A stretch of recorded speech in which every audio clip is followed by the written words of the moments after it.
Deb, and first let me just say a huge thank you to the Council, Canadians, and Alex for partnering this evening to bring us together to talk about this extremely important issue. And I also want to thank Peter Julian for being so incredibly thorough. I was sitting there and just crossing off all the topics I was going to bring up in my speech. So I'll just go sit down now. Yeah, right, I'm a politician. There are a few things that I'd like to touch on. And the first one actually is the Water Act modernization process that's going on right now. There's another little process that not a lot of people know about, and it's happening here provincially. And while they had a community meeting last spring and 80 wonderful Kootenayites attended, and they have all kinds of information and a back and forth dialogue going on online, has anybody received anything at their house explaining these changes? Because these are going to be big changes. And granted, our Water Act is very outdated and it needs to be updated. But I'm a very partisan politician sitting with the New Democrats on their side of the House, and I don't trust the Liberals when they want to rearrange the way in which we govern our water, because they have an agenda that's been very clear since 2001, and it's one of privatization. They've been after healthcare on the privatization front, and Julian brought up exactly what will happen there under CETA. So let's go to the Water Act modernization process, and the thing that they came out with most recently, Section 5.1 of their draft proposal. Water markets. When you hear water markets, it brings up free trade markets. If you think that, you're absolutely right. And the Council of Canadians has actually been doing some really great work in alerting people to what water markets are all about. So I went online, did a Google search, found a scholarly journal article. So something that's been peer-reviewed, something that has been looked at and said, this is good research.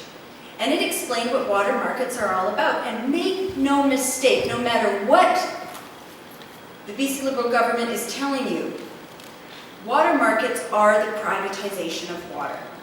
And where did it all get started? Under Pinochet in Chile.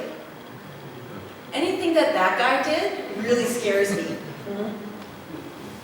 So, water markets are essentially the privatization of water, because what it is that you will get a water license.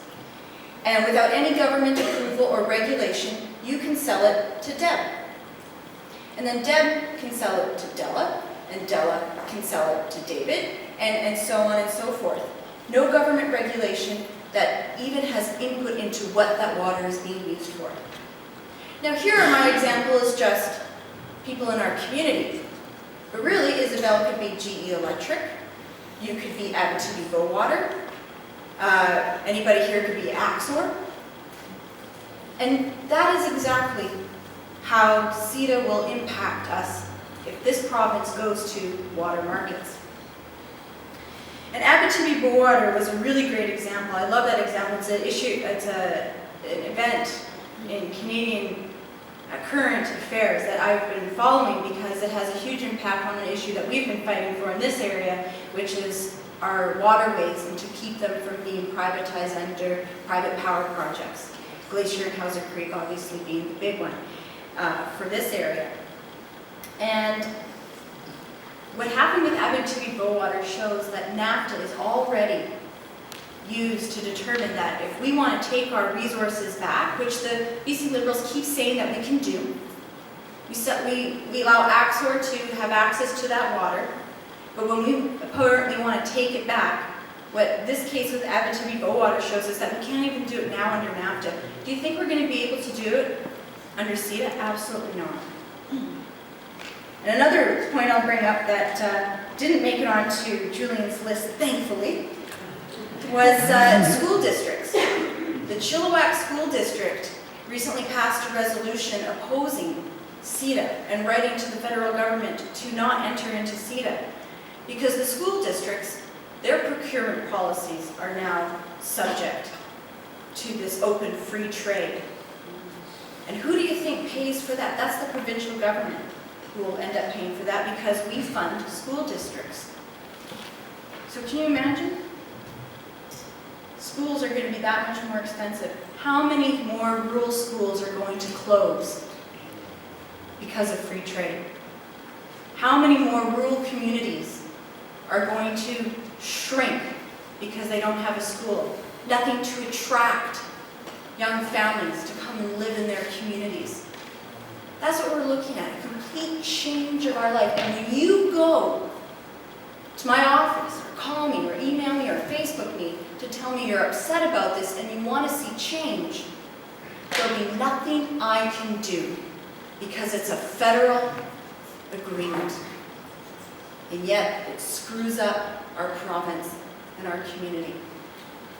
And that right there is a reason to oppose it, because we lose absolute control. So your representatives will end up being unable to do anything. And I dare say that that guy will be more worried about everybody else not having substance than maybe me. So thank you.